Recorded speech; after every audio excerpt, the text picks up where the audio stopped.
हाँ जी बच्चों, तो अपना सब्जेक्ट चल रहा था diseases of field and horticulture crops and there management. इसके अंदर अपने फील्ड और हॉर्टिकल्चर की जितनी भी क्रॉप्स है उनकी डिजीज के बारे में पढ़ रहे थे। तो कुछ अपने क्रॉप्स की डिजीज के बारे में पढ़ चुके थे, जैसे राइस का हो गया, मेज का हो गया, बाजरा हो गई, और इन सब के बारे में अपने पढ़ चुके थे। आज अपनी बात करेंगे नेक्स्ट क्रॉप अपनी, जो कि है ग्राउंडनट, जिसको कि मूंगफली बोलते हैं। ठीक है, ग्राउंडनट के बारे में आज अपनी बात करेंगे।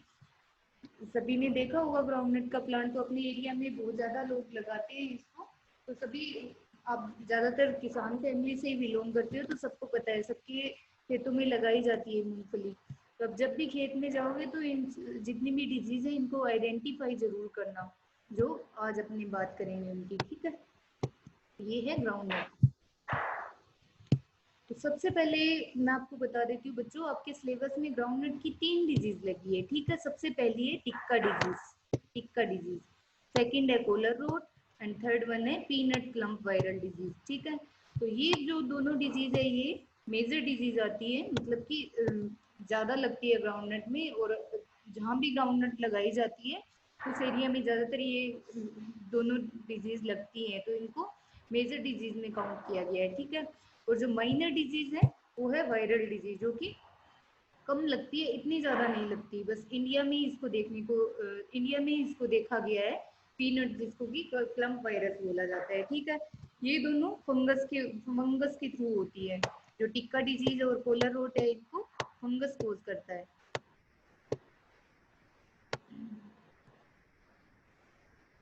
फंगस, और ये वायरल लिखा हुआ है मेरा, वायरस के थ्रू होती है। ठीक है, तो सबसे पहले तो आप याद रखोगे कि मूंगफली में 3 डिजीज होती है, 2 फंगस के थ्रू है और एक वायरस के थ्रू होती है। ठीक है, तो सबसे पहले अपनी बात करते हैं टिक्का डिजीज की। बच्चों, नाम से ही पता चल रहा है इसमें, टिक्का डिजीज मतलब कुछ भी ऐसा टिक्का। टिक्का समझ, अपनी जनरल लैंग्वेज में भी बोला जाता है कि कुछ ऐसा स्पॉट पड़ गया, तो उसी को टिक्का नाम दिया गया है। ठीक है, तो कुछ पत्ती पे ऐसा स्पॉट पड़ना या फिर कुछ ऐसा कोई धब्बा आप बोल सकते हो, तो उसी का नाम टिक्का दिया गया है, जो कि फंगस कोज करती है। बच्चों, इस डिजीज को 2 फंगस कोज करती है। ठीक है, 2 टाइप की 2 फंगस होती है, जो कि एक ही फैमिली की है, बट इनकी स्पीसीज अलग अलग है। ठीक है, दोनों कोज करेंगी। फर्स्ट कौन सी है? सर्कोस्पोरा अरेकिडिकोला, और सेकंड है सर्कोस्पोरा पर्सोनाटा। ठीक है, 2 टाइप की होती है। और इसमें जो टिक्का डिजीज है वो 2 टाइप की रहेगी। एक तो होता है अर्ली, और एक होता है लेट टिक्का डिजीज। ठीक है, जो अर्ली टिक्का डिजीज होता है वो सर्कोस्पोरा अरेकिडिकोला करेगा, और जो लेट इन्फेक्शन होगा वो पर्सोनाटा के थ्रू होगा। ठीक है, एक होगी सर्कोस्पोरा रेटिडिकोला और एक होगी सर्कोस्पोरा पर्सोनाटा। तो आप इन चीजों को ध्यान में रखना। ठीक है, सबसे पहले अपनी बात करते हैं इसके सिम्टम्स की। तो बच्चों, जो अर्ली और लेट है उन दोनों में, ये आप पिक्चर के थ्रू समझ सकते हो इसको। जो अर्ली टिक्का डिजीज होगी उसके अंदर क्या होगा कि सबसे पहले तो ये चीज ध्यान में रखना, जो अर्ली होगी वो तो लीफ की ऊपरी सतह पर होगी, और जो लेट टिक्का होगी वो लीफ की निचली सतह पर होगी, मतलब पत्ती की निचली सतह पर इसके सिम्टम्स देखने को मिलेंगे लेट के। और जो अर्ली होगी वो पत्ती की ऊपरी सतह पर होगी। ठीक है, और जो अर्ली टिक्का डिजीज होती है उसके अंदर क्या होगा कि जैसे मैं आपको बार बार बता चुकी हूँ नेक्रोसिस क्या होता है, लास्ट क्लास में भी अपने डिस्कस कर चुके हैं। तो जैसे फंगस का अटैक हुआ प्लांट पे, जैसे ये पत्ती है इसके ऊपर फंगस का अटैक हुआ, अटैक होने के बाद वो इन्फेक्शन कोज करेगी। इन्फेक्शन होने से क्या होगा कि यहाँ पे जैसे उसने इन्फेक्शन करना शुरू कर दिया, ठीक है, तो धीरे धीरे वो फैलने लगती है। और तो इस एरिया के जितने भी,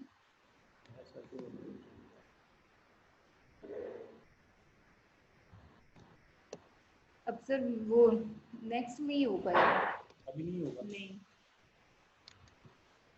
तो जो मतलब जैसे यहाँ पे इन्फेक्शन हो गया, ठीक है, इन्फेक्शन होने से क्या होगी कि फंगस जो भी ये एरिया है इसके जो टिश्यूज और सेल रहती है, ठीक है, उनको डेड कर देती है। डेड होने से क्या होगा, जिसको नाम दिया जाता है नेक्रोसिस, मतलब कि उत्तक्षय, मतलब कि death of the tissues is known as necrosis, मतलब टिश्यू या फिर सेल्स होती है उनकी डेथ होने को ही नेक्रोसिस बोला जाता है। ठीक है, तो फंगस क्या करेगी, जो पत्ती है उसकी सेल सेल की डेथ कर देती है। ठीक है, तो उस एरिया में जो मतलब कि पत्ती होगी, तो डेथ हो गई सेल की, तो वो एरिया अपना कलर चेंज कर लेगा। पहले ब्राउन सा कलर होगा, फिर धीरे धीरे वो कन्वर्ट हो जाता है ब्लैक कलर में, ठीक है। तो वहां पे उस एरिया पे एक स्पॉट पड़ जाता है, ठीक है, उसी को नाम दिया गया है टिक्का डिजीज, ठीक है। तो इसके अंदर जो अर्ली और लेट टिक्का टू टाइप का होता है, ठीक है।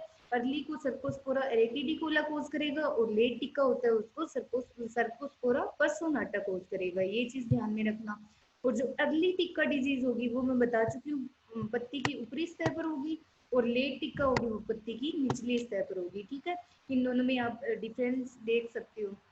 तो जो अर्ली टिक्का डिजीज होगा उसके ऊपर, उसमें क्या होता है, जैसे पत्ती की ऊपरी सतह पर बीच में से थोड़ा सा काला स्पॉट पड़ेगा, लेकिन जो आउटर एरिया है वो येलो पार्ट से घिरा रहता है, ठीक है। ये आपको येलोनेस दिख रही है इसको, जिसको कि येलो हेलो बोला जाता है, मतलब कि इसका नाम दिया गया है येलो हेलो, ठीक है। मतलब कि जो आवरण है वो आपके पीले कलर का आवरण रहेगा, ठीक है। इसके चारों तरफ ऐसे इस तरह से जो छोटे छोटे स्पॉट पड़ेंगे चारों तरफ पीले पीले कलर के देंगे, ठीक है। और जो लेट टिक्का होगा उसमें क्या होगा कि ये आवरण अपने को देखने को नहीं मिलेगा, डायरेक्ट अपने को ब्लैक स्पॉट देखने को मिलेंगे, जैसे इस पत्ती में देख रहे हो आप। तो धीरे धीरे क्या होता है, ये स्पॉट आपस में मिलने लगते हैं, मिलके और वो क्या करेंगे, पूरी पत्ती को कवर कर लेंगे। पत्ती को कवर होने से क्या, पत्ती डैमेज हो जाएगी, टूट के नीचे गिर जाएगी, और धीरे धीरे प्लांट में फैलने लगती है। तो इससे प्लांट की, और जो प्लांट से क्या है कि स्टेम, जो पत्ती है पत्ती से स्टेम पर जाएगी, स्टेम से रूट में, और रूट में तो आपको पता है इसका फ्रूट रूट में ही लगता है, तो धीरे धीरे फ्रूट पे चली जाएगी, और इस तरह से फ्रूट की जो क्वालिटी होती है वो पूरी तरह से खराब हो जाती है, ठीक है। तो यही इनमें डिफरेंस रहता है अर्ली और लेट टिक्का में, ठीक है। ये दोनों चीजें आप ध्यान में रखना। और टिक्का नाम आ जाए, मतलब कि अपनी जनरल लैंग्वेज में भी बोला जाता है कि टिक्का ऐसे लगा दो, टीका लगा दो, तो वो चीज आप ध्यान में रखना कि कोई भी स्पॉट या धब्बा पड़ जाने को ही टिक्का बोला गया है, ठीक है। तो अपने देख लेते हैं इसकी सिम्टम्स, एक बार पढ़ लेते हैं। The disease occurs on the whole above ground part of the plant, मतलब सभी पार्ट्स में रहेगी वो, लीफ पे, स्टेम पे, सभी ग्राउंड के ऊपरी जो पार्ट रहेंगे उन सब में रहेगी, ठीक है। धीरे धीरे वो पूरे फैलने लगेगी, तो स्टेम पे जाएगी, स्टेम से नीचे जो फ्रूट बनता है फ्रूट पे जाएगी, ठीक है। The all symptoms produced by two pathogen can be easily distinguished by appearance and spot color and shape, ठीक है। ये मैं आपको बता चुकी हूँ कि दो पैथोजन के द्वारा होता है, ठीक है, जिसको कि अलग अपने डिफ्रेंशिएट कर सकते हैं उनकी शेप के आधार पर या फिर उनके जैसे देखने के आधार पर, ठीक है। और इसकी सेक्सुअल स्टेज जो रहती है वो माइक्रोस्टेरिला एरिडिकोला रहेगी, जिसको कि परफेक्ट स्टेज बोला जाता है, ठीक है। और सेक्सुअल स्टेज, परफेक्ट स्टेज क्यों बोलते हैं इसको, तो क्यों उस स्टेज को परफेक्ट स्टेज बोला जाता है जिसमें कि सेक्सुअल रिप्रोडक्शन होता है, ठीक है। नेक्स्ट अपनी बात करते हैं, both the fungus produce lesions also on the petiole stem and PACS.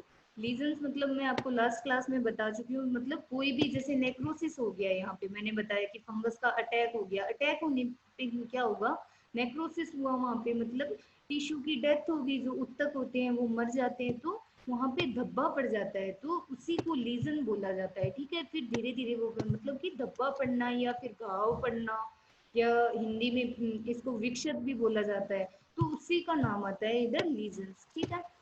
मतलब कि सभी पार्ट पे, स्टेम पे भी हो सकता है, लीफ पे भी हो सकता है, और जो रूट होती है इसकी, जो जहाँ पे फ्रूट बनेगा तो उधर भी ये स्पॉट अपने को देखने को मिल सकते हैं, ठीक है। The lesions caused by both species colas as infection develop and severally spotted leaf shed prematurely, मतलब यही है बच्चों, मैं आपको बता चुकी हूँ कि जैसे जैसे लीजन्स पड़ेंगे उसके ऊपर, तो धीरे धीरे वो बढ़ते जाएंगे, और बढ़ने के बाद क्या होगा कि जो मतलब ये लीजन्स पड़ गए, धब्बे पड़ गए, जो आपस में मिल के और पूरे एरिया को कवर कर लेंगे, और जो पत्ती होती है वो उसकी डेथ हो जाएगी, मतलब कि पत्ती बिल्कुल खराब हो जाएगी, तो टाइम से पहले ही नीचे गिर जाती है, ये टूट के नीचे गिर जाएगी, या पूरा प्लांट भी खराब हो सकता है अपना, ठीक है। इससे क्या है कि जो नट्स होते हैं, नट्स मतलब जो अपना फ्रूट पार्ट रहेगा, ठीक है, ग्राउंड नट की बात करना, जैसे कि जो फ्रूट रहेगा तो उसकी क्वालिटी का बहुत ज़्यादा लॉस होता है, ठीक है, जिससे क्या होगा कि उसकी जो मार्केट वैल्यू है वो भी अपने को नहीं मिल पाती है, ठीक है, क्योंकि अपना फ्रूट बिल्कुल डैमेज हो चुका है। तो ये इनके मेन सिम्टम्स रहेंगे बच्चों। नेक्स्ट अपनी बात करते हैं, ये देखिए मैंने इसको अलग से डायग्राम में भी दिखाया है इसको, ये देखो दोनों आप देख सकते हो इसका डिफरेंस इसका। ये देखिए ऊपर येलो येलो दिख रहा है, वो तो किसका सिम्टम रहेगा, अर्ली का। और जो लेट टिक्का में क्या होगा, पत्ती की निचली सतह पर रहेगा, ये देखिए ये निचली सतह पर हो रहा है, ठीक है।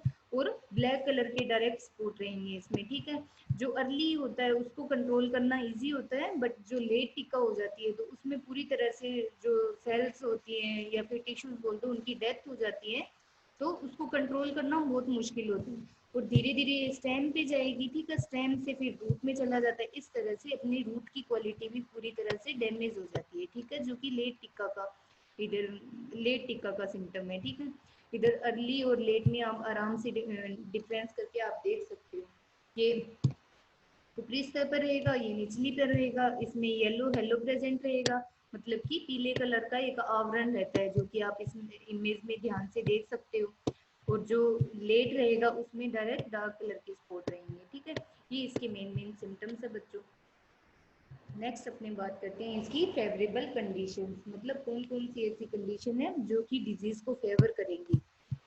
तो हाई रिलेटिव ह्यूमिडिटी होनी चाहिए इसके लिए, ठीक है, लो टेम्परेचर और हाई ह्यूमिडिटी होती है इसके फेवरेबल कंडीशंस में। लो टेम्परेचर मतलब लगभग 20 डिग्री सेल्सियस, ठीक है।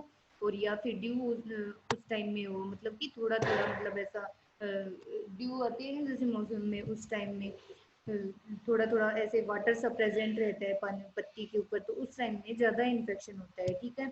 और नाइट्रोजन की अगर हैवी डोज नाइट्रोजन और फॉस्फोरस की अपने फील्ड में यूज़ कर रहे हैं तो उससे भी ये डिजीज़ ज़्यादा होती है।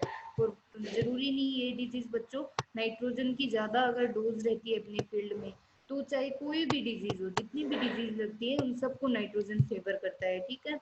और मैग्नीशियम की डेफिशिएंसी से भी ये डिजीज़ कभी कभी कोज हो जाती है, तो वो भी अपने को देखने को मिल सकती है, ठीक है। ये इसकी फेवरेबल कंडीशंस रहेंगी। अब होता है नेक्स्ट अपनी बात करेंगे बच्चों डिजीज साइकिल की, कि किस तरह से इस डिजीज का साइकिल चलता है, मतलब कैसे ये फंगस आगे उसकी ग्रोथ होगी, किस तरह से वो प्लांट पे जाता है, कैसे इसका इन्फेक्शन होगा, ठीक है। इन सब के बारे में अपनी बात करते हैं।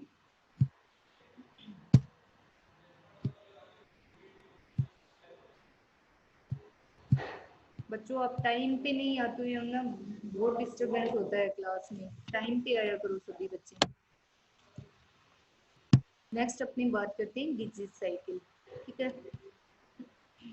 तो इसका जो मतलब प्राइमरी जो इन्फेक्शन होगा, मतलब सबसे पहले जो इन्फेक्शन होगा तो वो किसके थ्रू होगा, प्राइमरी इन्फेक्शन इसमें होता है जैसे प्लांट डिब्रीज हो गए, फसल के जो अवशेष रहते हैं, जैसे मतलब कोई भी तो वो खराब हो चुकी है, ठीक है, तो उसके कुछ एक अवशेष जो कि जमीन में पड़े रहते हैं, ठीक है।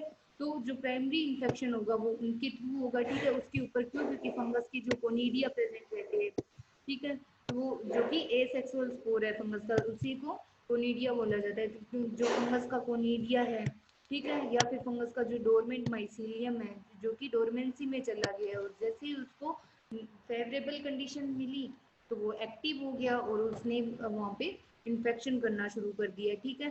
तो जो कि सोइल में प्रेजेंट रहते हैं, ठीक है, इनके थ्रू इनका प्राइमरी इन्फेक्शन होगा पैथोजन का प्लांट के ऊपर।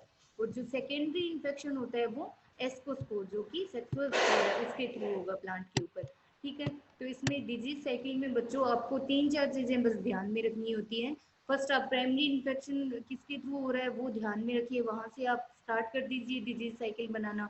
और किसके थ्रू हो रहा है, जैसे कोनीडिया के थ्रू हो रहा है तो वहां पे कोनीडिया बना दिया आपने। और कोनीडिया किसके थ्रू वाटर पे सप्लाई होंगे, जो कि मतलब कि तेज हवा हो गई या फिर वर्षा के द्वारा कोनीडिया प्लांट के ऊपर चले जाते हैं, ठीक है। तो वो इस तरह से आप इसको डायग्रामेटिक रिप्रेजेंटेशन कर सकते हैं, ठीक है, अगर आपको प्राइमरी और सेकेंडरी इन्फेक्शन के बारे में पता होता है तो इन चीज़ों को ध्यान में रखना बच्चों, वेरी वेरी इंपॉर्टेंट है डिजीज साइकिल। क्यों, क्योंकि इसमें डिजीज साइकिल का आपका 4 मार्क्स में डायरेक्ट क्वेश्चन आ जाता है, क्योंकि उसमें डायरेक्ट ऐसा पूछ लिया जाता है कि टिक्का डिजीज ऑफ ग्राउंडनट का डिजीज साइकिल बताओ, तो उसके अंदर आपको डायग्रामेटिक रिप्रेजेंटेशन के साथ में उसको एक्सप्लेन करना पड़ता है। तो ऐसे हर एक मतलब क्रॉप की डिजीज का तो आप याद नहीं रख सकते, तो आप बस इतना याद रखा करो कि इसमें प्राइमरी इन्फेक्शन किसके थ्रू हो रहा है, सेकेंडरी किसके थ्रू हो रहा है और किसके थ्रू वो डिजीज आगे फैल रही है। ठीक है, तो इसको मिला के आप डिजीज साइकिल बना सकते हो। ठीक है, नेक्स्ट अपने बात करते हैं, इसमें सेकेंडरी इन्फेक्शन की बात कर ली अपने।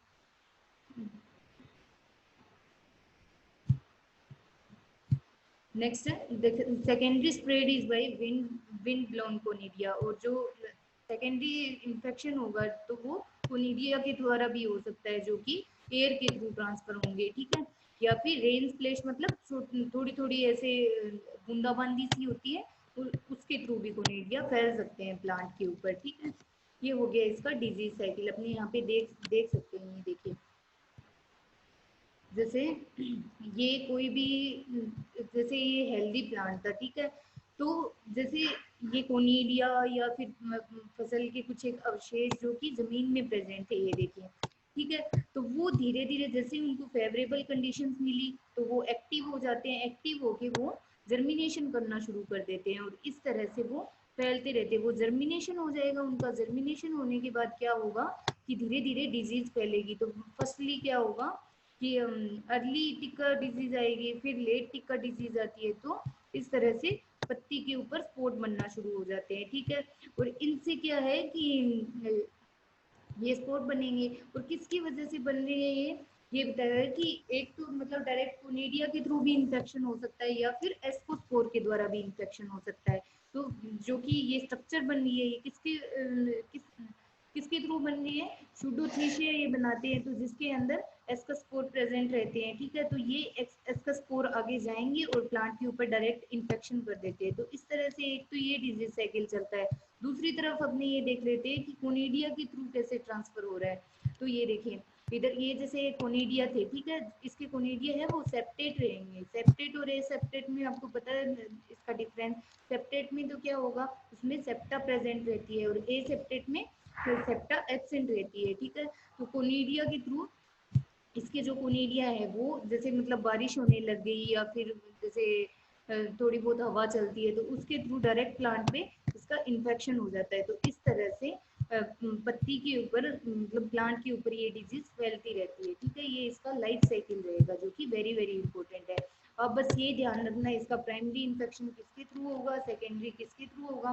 फिर बाद में आप अगर डायरेक्ट भी इसका डिजीज साइकिल बना देते हो तो भी आपका गलत नहीं होगा, क्यों? क्योंकि अगर आपको प्राइमरी और सेकेंडरी के बारे में पता होगा तो उधर आप दिखा सकते हो कि किस तरह से इन्फेक्शन फैल रहा है, प्राइमरी किसके थ्रू जा रहा है, सेकेंडरी किसके थ्रू जा रहा है। ठीक है, अब अपने इसकी बात करते हैं मैनेजमेंट की। तो बच्चों अपनी बात कर ली थी कि इसका जो प्राइमरी इन्फेक्शन होगा वो प्लांट डेब्रिज के थ्रू होगा। प्लांट डेब्रिज मतलब फसल के जो अवशेष रहते हैं उनके थ्रू। तो सबसे पहले तो यही चीज़ है, आपको बार बार हर एक डिजीज में ध्यान रखने वाली चीज़ यही है कि इसके जो फसल के अवशेष है उनको फील्ड में नहीं छोड़ना चाहिए, या फिर उनको रिमूव कर देना चाहिए पूरे फील्ड से। ठीक है, या तो जला दो उसको, या फिर पूरी तरह से किसी और मेथड से डिस्ट्रॉय कर दो। ठीक है, फिर नेक्स्ट है जो कि वॉलेंटियर ग्राउंडनट प्लांट है, जिसके ऊपर पहले डिजीज हो चुकी थी, तो उनको भी जो फसल मतलब उस अब जो अपना एरिया है तो उस एरिया से बिल्कुल खत्म कर देना चाहिए। ठीक है, और जो कि फसल के ऊपर मतलब वीड है जो कि कोलेटरल होस्ट का काम कर रही है, जिसके ऊपर मतलब जैसे क्रॉप का सीजन चला गया तो उस टाइम में क्या है कि जो कि पैथोजन है तो वो उस टाइम पे वीड पे सर्वाइव करते रहते हैं। जब अपनी मेन क्रॉप नहीं लगती है तो उनको भी कंट्रोल करना चाहिए फील्ड से, ताकि उसके ऊपर फंगस ग्रो नहीं कर पाए। ठीक है, तो वीड वगैरह का पूरी तरह से कंट्रोल करना चाहिए। प्लस फंगल डिजीज है तो आपको पता ही है इसके अंदर कार्बेंडाजिम या फिर थायराम 2 ग्राम पर केजी के हिसाब से यूज करना चाहिए फंजीसाइड। ठीक है, और कार्बेंडाजिम 500 ग्राम और मैनकोजेब 2 kg और क्लोरोथेलोनिल 2 kg पर हेक्टेयर के हिसाब से स्प्रे करना चाहिए। और हर 15 दिन पे अगर ज़्यादा अगर क्रॉप डैमेज हो रही है तो उसको 15 दिन पे रिपीट कर देना चाहिए। ठीक है, और मॉडरेट रेजिस्टेंट वेराइटी यूज़ करनी चाहिए, जैसे ALR फर्स्ट है। तो रेजिस्टेंट वेराइटी से ये होता है कि वो जैसे मतलब कि कोई स्पेशल क्रॉप के लिए जैसे स्पेशल वेराइटी निकाली जाती है जो कि उस डिजीज के प्रति रेजिस्टेंट रहती है। तो वो जैसे कोई फंगस है तो उसके प्रति अगर रेजिस्टेंट है तो वो उसको अपने ऊपर ग्रो ही नहीं होने देगी। तो फंगस अगर ग्रो ही नहीं होगी तो उसका इन्फेक्शन कैसे होगा। तो इस तरह से अपने कंट्रोल कर सकते हैं उस चीज़ को।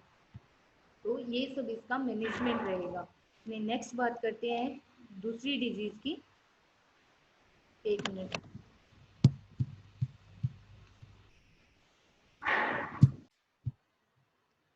जी, तो ग्राउंडनट की दूसरी डिजीज है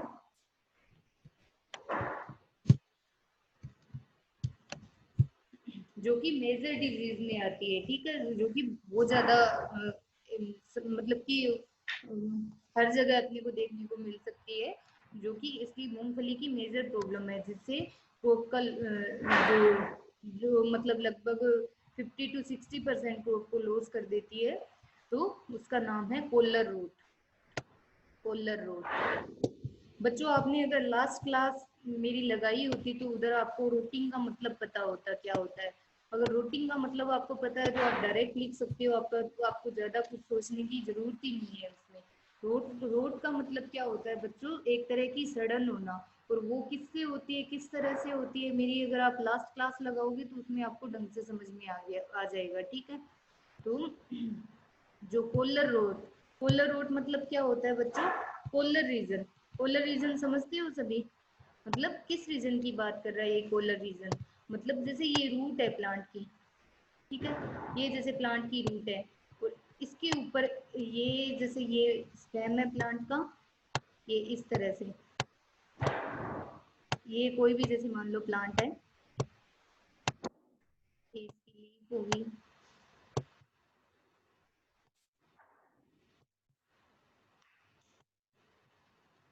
इसके ऊपर क्या होगा, जैसे ये पोर्शन है, रूट तो हमेशा नीचे ही रहती है, ठीक है, ग्राउंड में रहती है रूट तो ये जो रीजन होगा इसका, जैसे नीचे रूट है और ये जैसे स्टेम है, तो ये वाला रीजन है ना, जो ये वाला रीजन, उसको पोलर रीजन बोला जाता है। मतलब स्टेम का वह पोर्शन जो कि रूट से जुड़ा रहता है, ठीक है, उसको पोलर रीजन बोला जाता है। तो पोलर रोड मतलब इस रीजन पे किस तरह से रोटिंग होती है, किस तरह से सड़न होती है, उसके बारे में अपनी बात करेंगे, ठीक है बच्चों।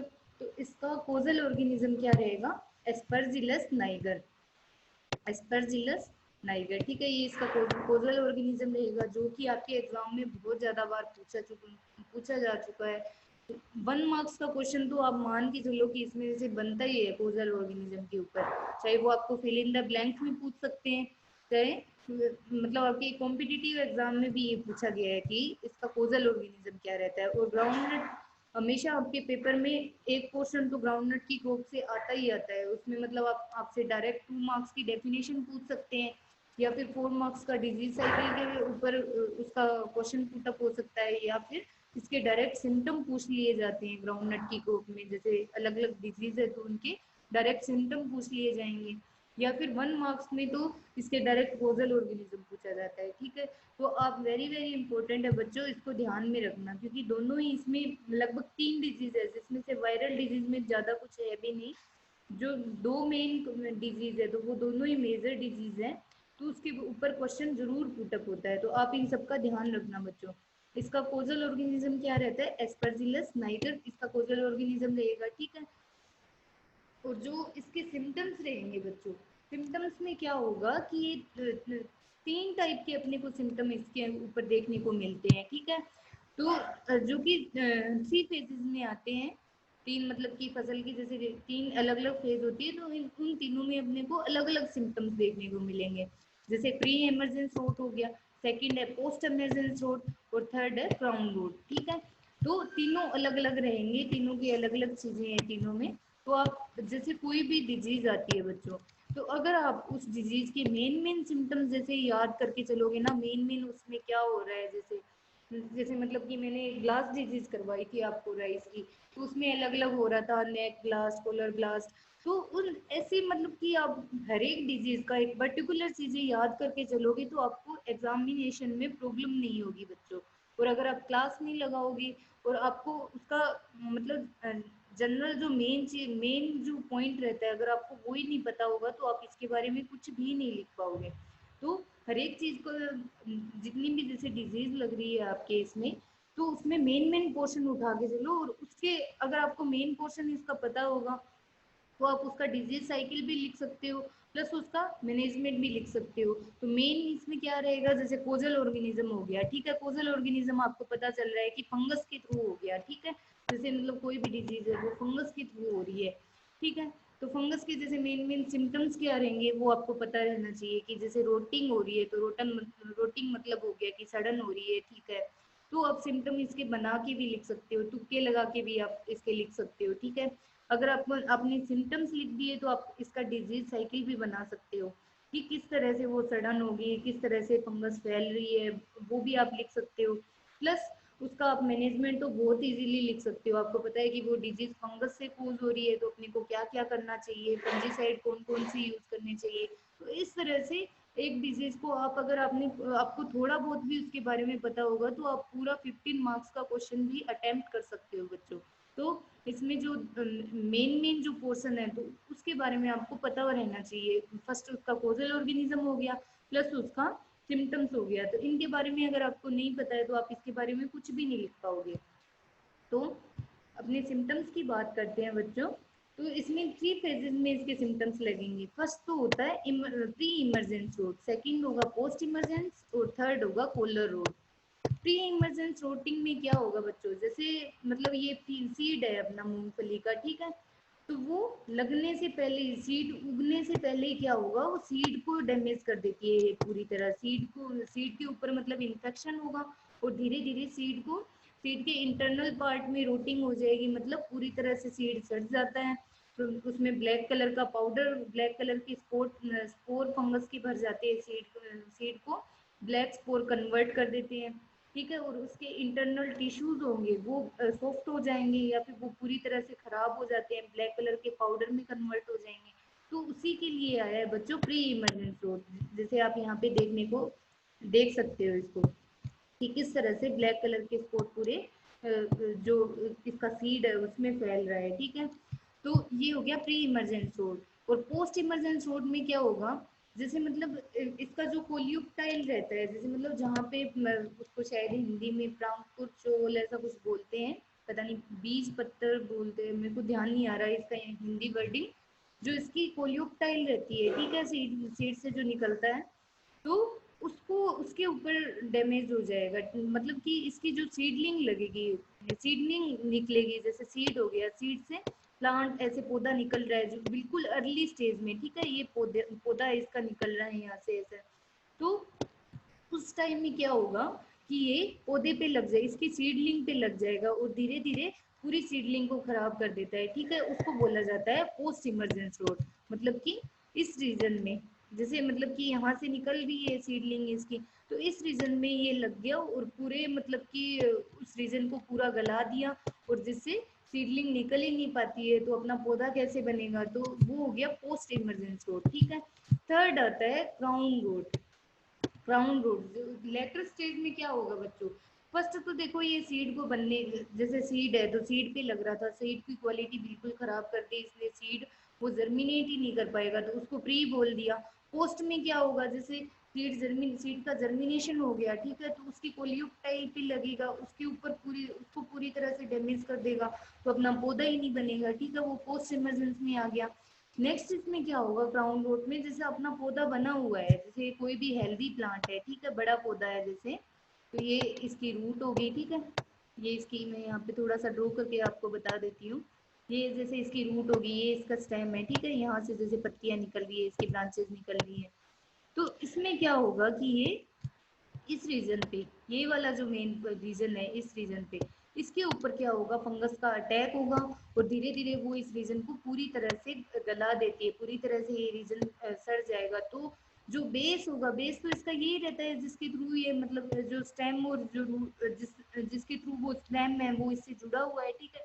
तो अपना बेस ही अगर खराब हो जाएगा तो प्लांट ग्रो कैसे करेगा, आगे कैसे बढ़ेगा, तो ये प्लांट नीचे गिर जाता है, और धीरे धीरे अपना जो पूरा प्लांट है तो वो डैमेज हो जाता है, ठीक है। और अपना स्टेम अगर खराब हो गया बच्चों, इस तरह से आप मतलब इसके सिम्टम बना के भी लिख सकते हो। अगर अपना स्टेम पोर्शन खराब हो गया तो मतलब उसको वाटर और फूड की सप्लाई नहीं हो रही, वाटर और फूड की सप्लाई अच्छे से नहीं होगी, तो पौधा है वो पीला पड़ने लग जाएगा, उसमें विल्टिंग हो जाएगी। विल्टिंग तो मतलब आप समझ रहे हो कि पौधा सूखने लग जाता है। तो इस तरह से पूरा प्लांट अपना खराब हो जाता है। ठीक है, ये इसके मेन मेन सिम्टम्स रहेंगे बच्चों, आपको ध्यान होना चाहिए ये चीज़ें। नेक्स्ट अपनी बात करते हैं इसके पैथोजन। पैथोजन को आप एक बार स्किप कर सकते हो क्योंकि इसका ये थोड़ा ईटियोलॉजी में आ जाएगा, आपको आपके लिए मुश्किल हो जाएगा। आप इसमें ध्यान रखना बस, इसके जो कोनेडिया बनेंगे वो सेप्टेट रहेंगे, उसके ऊपर उसमें क्या होता है कि सेप्टा प्रेजेंट रहते हैं। ठीक है, और जो कि कलरलेस होंगे या तो, और या फिर थोड़े ओलिव ब्राउन से कलर के अपने को देखने को मिल सकते हैं। ठीक है, इतना ध्यान रखना आप, इसके कोनिडिया है वो ओलिव ब्राउन कलर के हो सकते हैं या फिर कलरलेस होंगे। ठीक है, और सेप्टेट रहते हैं। आप इतनी चीजें बस ध्यान में रखना, ज्यादा आप कंफ्यूज हो जाओगे। नेक्स्ट इसमें देखते हैं फेवरेबल कंडीशंस, मतलब कौन कौन सी ऐसी कंडीशन है जो डिजीज को फेवर करती है, ज्यादा जिससे डिजीज फैलती है। ठीक है, deep sowing of the seed, ज़्यादा अगर सीड की अपने डेप्थ में लगा देते हैं तो वो हो गया। और नेक्स्ट हो गया सोइल का जो टेम्परेचर है वो 30 to 35 डिग्री सेल्सियस अगर रहेगा तो वो फेवर करता है इस डिजीज को। और लो मॉइस्चर और हाई टेम्परेचर आप बोल सकते हो इसको, ये इसकी फेवरेबल कंडीशंस रहेंगी। नेक्स्ट अपनी बात करते हैं इसमें डिजीज साइकिल। डिजीज साइकिल तो इसमें जो प्राइमरी इन्फेक्शन होगा वो किसके थ्रू होगा, प्लांट डेब्रीज, मतलब जो फसल के अवशेष रहते हैं जिसके ऊपर पहले ऑलरेडी फंगस प्रेजेंट थी तो वो हो गया। तो उसके थ्रू मतलब जो कि सोइल में पड़े रहते हैं जिसके थ्रू इन्फेक्शन फैलेगा। ठीक है, और सेकेंडरी इसका सोइल बोर्न कोनीडिया हो गया, जो कि जो कोनीडिया मतलब जो फंगस से जो कोनीडिया बनते हैं तो वो नेक्स्ट प्लांट पे जाएंगे और धीरे धीरे वहाँ पे डिजीज फैलाना शुरू कर देते हैं। ठीक है, तो ये इसका मेन डिजीज साइकिल रहेगा बच्चों। नेक्स्ट इसका क्या है, मैनेजमेंट। मैनेजमेंट देखिए, इसके जो प्लांट डिब्रीज और कोनीडिया, अपने सोइल की बात की है। ठीक है, तो उसमें क्या करना चाहिए, क्रॉप रोटेशन करना चाहिए, प्लांट डिब्रीज फसल अवशेष को पूरी तरह से खत्म कर देना चाहिए फील्ड से। ठीक है, remove and destroy previous season infected crop debris in the field, मतलब कि जो कि अपने प्रीवियस सीजन के ऐसे कुछ पौधे जो उधर हैं खेत के अंदर पड़े थे उसके अवशेष, तो उनको पूरी तरह से खेत से खत्म कर देना चाहिए। नेक्स्ट है सीड ट्रीटमेंट करना चाहिए, ट्राइकोडर्मा वीरिडी हो गया या फिर ट्राइकोडर्मा हेजर्डियम हो गया, जो कि एक टाइप की फंगस ही है बट ये बेनिफिशियल फंगस है किसान के लिए। इससे अगर अपने को अपने सीड ट्रीटमेंट कर लेते हैं तो सीड के ऊपर वो दूसरी जो फंगस होगी तो ये वाली फंगस क्या करती है कि जो मतलब अदर फंगस रहती है तो उसके ऊपर पैरासाइट का काम करती है बच्चों। पैरासाइट मतलब समझ रही हो आप, मैं थोड़ा आपको डीप में बता रही हूँ। पैरासाइट मतलब किसी और एक स्पीसीज का दूसरे स्पीसीज के ऊपर पूरी तरह से डिपेंड होना, मतलब जितने भी न्यूट्रिशन हो गया तो वो दूसरी स्पीसीज से ही लेता है। ठीक है, तो उसको पैरासाइट बोला जाता है। तो ये क्या करेगी ट्राइकोडर्मा, उसके ऊपर पैरासाइट का काम करेगी, मतलब उससे न्यूट्रिशन वगैरह पूरा खुद ले लेती है तो वो फंगस की डेथ हो जाती है। ठीक है, तो इसीलिए ट्राइकोडर्मा का यूज किया जाता है, जो कि एक टाइप की फंगस ही है जो दूसरी फंगस को किल करेगी। ठीक है, तो इसकी कुछ एक स्पीसीज बताइए, ट्राइकोडर्मा हेजार्डियम हो गया। और ट्राइकोडर्मा बच्चों जो भी फंगल डिजीज होती है उसके लिए बायोलॉजिकल कंट्रोल में काम आती है और जो कि वेरी वेरी इंपॉर्टेंट है, आपसे बार बार पूछा भी जा सकता है, 1 मार्क्स का क्वेश्चन भी बन सकता है इससे, जो कि 4 ग्राम पर केजी के हिसाब से सीड ट्रीटमेंट करना चाहिए इससे। ठीक है, और सोइल में भी ट्राइकोडर्मा का एप्लीकेशन कर देना चाहिए जिससे कि सोइल में जितने भी जो मतलब कि पैथोजन की कुछ एक पार्ट्स थे जो कि मौजूद है। ठीक है, जो कि अपनी नेक्स्ट जैसे कोप आती है तो उसमें अगर इन्फेक्शन करेंगे तो वो खत्म हो जाते हैं उससे। ठीक है, 2.5 kg पर हेक्टेयर के हिसाब से सोइल में ट्रीटमेंट दे सकते हैं इसका। ठीक है, और किसके साथ मिला के, कैस्टर केक के साथ या फिर नीम केक के साथ, मस्टर्ड केक के साथ मिला के 500 ग्राम पर हेक्टेयर के हिसाब से अपने इसकी एप्लीकेशन कर सकते हैं तुम अपने खेत में। तो ये इसके मेन मेन होंगे मैनेजमेंट। अब बच्चों मैं आपको इसमें तो मैंने मेंशन नहीं किया है बट आपके 1 मार्क्स का एक क्वेश्चन पूछा जाता है तो मैं उसके बारे में बता देती हूँ आपको। उससे जैसे मूंगफली है तो उसके अंदर पोलर रूट तो कब होगा, जब मतलब कि अपना प्लांट लगा हुआ है खेत में अगर लगा हुआ है तो उस टाइम में होगा। ठीक है। बट अपने क्या करते हैं कि जैसे सीड को अपने निकाल लिया जाता है, मतलब फसल को जैसे हार्वेस्ट कर लिया आपने, तो जब स्टोरेज हाउस में, मतलब कि अपने स्टोरेज जो रूम होता है वहां पे एक जो मूंगफली की इम्पोर्टेंट डिजीज लगती है वो कौन सी होगी? एक डिजीज लगती है अफ्लाटोक्सिन, जो कि आपको 1 मार्क्स के हिसाब से पूछा जा सकता है। मैं आपको बता देती हूँ, इसमें मैंने मेंशन तो नहीं किया है अफ्लाटोक्सिन का, बट पूछ लेते हैं 1 मार्क्स में, तो आप वैसे ही बच्चों याद रखना। इसमें कंफ्यूज मत होना, जो पोलर रोट होगी वो तो होती है एस्परजिलस नाइजर से, और जो एफ्लाटोक्सिन होगी वो एस्परजिलस फ्लेवस से होती है। आप नोट कर लो अपनी कॉपी में, इधर मैं लिख देती हूँ। एस्परजिलस तो सेम रहेगा लेकिन फ्लेवस रहेगी उसकी स्पीसीज, एस्परजिलस फ्लेवस। ठीक है, आप अपनी कॉपी में नोट कर लो। ये फंगस क्या करती है बच्चों? एक टॉक्सिन प्रोड्यूस करती है। टॉक्सिन मतलब समझ रहे हो, एक विषैला विषाक्त पदार्थ या फिर एक विषैला लिक्विड आप बोल सकते हो, जो कि क्या करता है कि जहर का काम करता है। जो अपना मेन जैसे फ्रूट हो गया तो उसके ऊपर क्या है कि एक टॉक्सिन रिलीज करती है, जिसको कि नाम दिया जाता है एफ्लाटोक्सिन। ठीक है, जो कि पूरा जो अपना ग्रेन रहता है, जैसे दाना रहता है, तो उसकी क्वालिटी को पूरी तरह से डैमेज कर देती है। और बहुत बार आप देखते हो ना कि जैसा मतलब आपको दाना, आपने कभी स्टोरेज रूम में देखी होगी मूंगफली को, तो वो दाना पूरा आपको सड़ा हुआ सा मिलेगा, काला काला मिलेगा बिल्कुल। तो उसी के लिए आता है बच्चों, 1 मार्क्स का क्वेश्चन आएगा। और किससे होती है? फंगस से होती है। ठीक है, और एफ्लाटोक्सिन क्या है? तो आप लिख सकते हो कि एक एस्परजिलस फ्लेवस नाम की फंगस होती है, जो कि मूंगफली में स्टोरेज रूम में एक टॉक्सिन रिलीज करती है। ठीक है, उसी को एफ्लाटोक्सिन नाम दिया जाता है। ठीक है, और या फिर ऐसे पूछ सकते हैं आपको कॉम्पिटिटिव एग्जाम में भी कि मूंगफली में एफ्लाटोक्सिन किसकी वजह से होता है? तो एस्परजिलस फ्लेवस से होता है, ना कि एस्परजिलस नाइजर से। ठीक है, अगर पोलर रोड का पूछे तो आप नाइगर का जिक्र करोगे, और अगर एफ्लाटोक्सिन का पूछ ले तो एस्परजिलस फ्लेवस रहेगा। ये पॉइंट ध्यान में रखना। एक मिनट बच्चों, किसी ने कुछ पूछा है शायद। मैम रिपीट करना किसको? निर्मल, आप किस चीज की को रिपीट करने की बात कर रहे हो? कौन सा रिपीट करना है? जल्दी से आंसर करो, फिर आगे नेक्स्ट डिजीज भी करवानी है।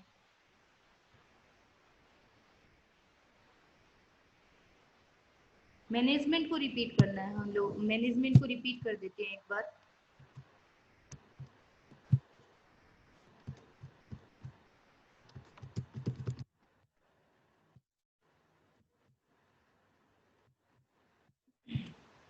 मैनेजमेंट में निर्मल बिल्कुल इजी है, आप बना के भी लिख सकते हो। देखो, हर एक डिजीज में आपके जो मैनेजमेंट है उसमें कुछ एक कॉमन पॉइंट आ जाते हैं। वो कॉमन पॉइंट अगर आप किसी भी डिजीज में लिखोगे तो भी आपका गलत नहीं होगा। ठीक है, इसमें सबसे पहले तो आप ये मेंशन कर देना कि जो कि फसल के अवशेष है, मतलब पुरानी फसल के अवशेष जो कि इन्फेक्टेड थी अपनी क्रॉप, तो उसके कुछ एक अवशेष रहते हैं जिसके ऊपर क्या है कि फंगस ग्रो होती रहती है, तो उनको खत्म कर देना चाहिए। ठीक है, जो कि अपना फील्ड है उसमें से वीड वगैरह रहते हैं तो उनको पूरी तरह से हटा देना चाहिए। ठीक है, और जो कि मतलब कि क्रॉप रोटेशन अपनाना चाहिए, मतलब क्रॉप को रोटेट कर करके बोना चाहिए, ऐसा नहीं कि एक क्रॉप लगा रहे हैं उस एरिया में। ठीक है, और नेक्स्ट है सीड ट्रीटमेंट करना चाहिए, क्योंकि ये सीड पे भी हो रही थी।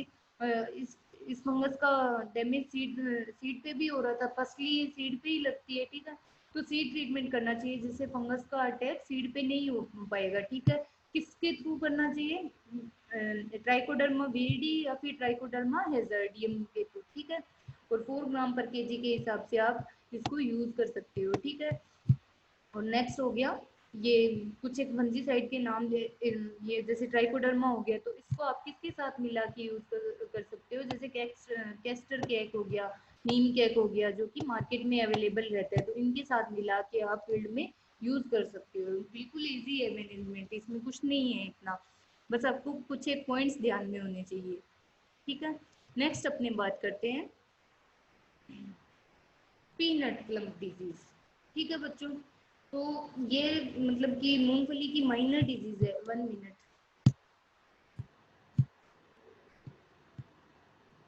ओके। ये जो पीनट क्लम्प डिजीज है बच्चों, पीनट मतलब मूंगफली का ही दूसरा नाम है, ठीक है। आप कंफ्यूज मत होना, अगर पीनट आ जाता है तो मूंगफली को ही पीनट बोला जाता है, ठीक है। पीनट क्लम्प डिजीज मतलब जो कि किससे होगी, वायरल डिजीज है, जो कि माइनर डिजीज है, मतलब इतनी ज्यादा नहीं लगती है, सिर्फ इंडिया में ही इसको नोटिस किया गया था, ठीक है। सिंपल सी चीजें बच्चों, इसमें कुछ भी हार्ड नहीं है, इतना आपको बस थोड़ा सा ध्यान रखना है, ठीक है। जो पीनट क्लम्प डिजीज होगा तो इसका नाम क्या होगा, जितनी भी वायरल डिजीज है तो वो तो जैसे मेन डिजीज का जो नाम होता है उसके आगे वायरस लगा दो, बस उसमें इतना ही होता है। अगर पैथोजन का नाम पूछ ले तो क्या होगा, पीनट क्लम्प वायरस। जो पीनट क्लम्प का जो वायरस होगा वही इसको कोज करेगा, ठीक है। और इसका वायरस जो रहता है उसमें सिंगल स्ट्रैंडेड आरएनए प्रेजेंट रहता है, ठीक है। और रोड शेप का वायरस रहेगा, रोड शेप मतलब समझ रहे हो, इस तरह की इसकी शेप रहती है, इस तरह से ये वाली, तो इसको रोड शेप बोला जाता है, ठीक है। और इसका मतलब कि साइज दिया हुआ है 190 to 245 nanometer to 11 nanometer wide रहता है, ठीक है। और इनवेलप नहीं रहता है इसको, ठीक है। तो ये इसकी मेन प्रॉपर्टीज होगी वायरस की, ठीक है। अब वायरल डिजीज का जब भी नाम आ जाता है तो वायरल डिजीज डायरेक्ट तो फैलती नहीं है बच्चों, किसी भी वेक्टर के थ्रू फैलती है वो अपने फील्ड के अंदर। तो इसके लिए कौन सा वेक्टर होता है, पोलीमिक्सा ग्रेमिनिस, जो कि एक फंगस है, जो एक फंगस है, ठीक है। पोलीमिक्सा ग्रेमिनिस इसमें वेक्टर का काम करेगी, मतलब उस डिजीज को जैसे वायरस है तो उसका इन्फेक्शन पहले पोलीमिक्सा पे होगा, तो पोलीमिक्सा जो मेन प्लांट होता है उस पे लगती है, तो ये उस वायरस को ट्रांसफर कर देती है प्लांट में, ठीक है। तो ये इसका मेन चीज है इसमें, मतलब कि 1 मार्क्स में अगर पूछे तो भी यहाँ से ही क्वेश्चन आता है कि इसमें वेक्टर कौन सा रहेगा, तो इसकी वेक्टर एक फंगस रहती है, ना कि कोई इंसेक्ट, ठीक है। और फंगस का नाम क्या रहेगा, पोलीमिक्सा ग्रेमिनिस। अब वायरल डिजीज है, तो वायरल डिजीज के तो आपको सिम्टम्स ध्यान में होंगे ही बच्चों। वायरस में जैसे भी किसी भी क्रॉप में अगर वायरस का इन्फेक्शन हो रहा है तो उसके थ्रू कौन कौन से सिम्टम रहेंगे, कॉमन सिम्टम रहते हैं बच्चों। या तो पकरिंग हो जाएगी, मतलब कि जो लीफ है अपनी, तो वो फूली हुई सी हो जाती है, जैसे लीफ के ऊपर मैं थोड़ा आपको दिखा देती हूँ, ये देखिए, ये वाले, मतलब कि जो सतह होती है लीफ के ऊपर थोड़ा बहुत उसमें उभार आ जाता है, ठीक है। तो उसी को बोला जाता है पकरिंग, ठीक है। या तो पकरिंग हो जाएगी या फिर मोजेक लाइक, उसमें मोजेक हो जाता है, जैसे कुछ एक मतलब कि येलो ग्रीन पार्ट में चेंज हो जाता है जो लीफ है, तो उसका जो ग्रीन पार्ट है, जैसे ये वाली लीफ है तो उसमें जो येलो ग्रीन कलर की धारियां बन जाती है, ठीक है, उसी को बोला जाता है। और या फिर जो पौधे की ग्रोथ, पौधा है जो अपना, तो वो स्टंटेड रह जाता है, मतलब पौधा बौना हो जाता है, उसकी ग्रोथ अच्छे से नहीं हो पाती है, ठीक है। और या फिर उसमें रोजेटी अपीयरेंस भी देखने को मिल सकती है, मतलब प्लांट ऐसे देखने में झाड़ी नुमा अपने को दिखेगा, ठीक है। तो ये इसके मेन सिम्टम्स रहेंगे बच्चों। और वायरल डिजीज का वैसे तो कोई कंट्रोल इसका अपने बोल ही नहीं सकते कि है, क्योंकि वायरस अगर आ गया तो उसका लास्ट कंट्रोल यही रहता है कि आप पौधे को उखाड़ के फेंक दो, या फिर इस फंगस के लिए आप मतलब कुछ एक फंजीसाइड यूज कर सकते हो, जिससे कि क्या होगा कि ये ट्रांसफर ही नहीं होगा। और अगर एक बार ये ट्रांसफर हो गया फील्ड में और इसने डैमेज शुरू कर दिया, तो आपका लास्ट उपाय यही रहता है कि पौधे को उखाड़ कर जला देना चाहिए, या फिर उस एरिया से बिल्कुल डिस्ट्रॉय कर देना चाहिए, ठीक है। ये इसका मैनेजमेंट रहेगा। और ये वायरस क्या करता है, जैसे मतलब कि other virus disease of minor minor कुछ एक अलग और डिजीज है जो कि ग्राउंड नट पे होती है, तो ये कुछ एक वायरल डिजीज के नाम दिए गए हैं। पीनट क्लोरेटिक स्ट्रीक हो गया, ये मैंने वैसे ही मेंशन किया है, वैसे आपके सिलेबस में नहीं है। पीनट ग्रीन मोजेक हो गया, मोटल हो गया, तो ये सब कुछ एक वायरल डिजीज है जो कि लगती है पीनट पे, ठीक है। तो ये आपके थर्ड डिजीज भी कंप्लीट होगी, इसमें ज़्यादा कुछ आपको नहीं पढ़ना, बस थोड़ा सा ध्यान रखना कि वायरस में सिम्टम्स कौन कौन से होंगे, प्लस किसके थ्रू वो इसका वेक्टर क्या रहता है, बस ये आपको चीज़ ध्यान में होनी चाहिए बच्चों। इसमें ज़्यादा और कुछ भी नहीं पूछते हैं, ठीक है। तो अब अपने मैं थोड़ा आपसे बात कर लेती हूँ, थैंक यू क्लास, एक बार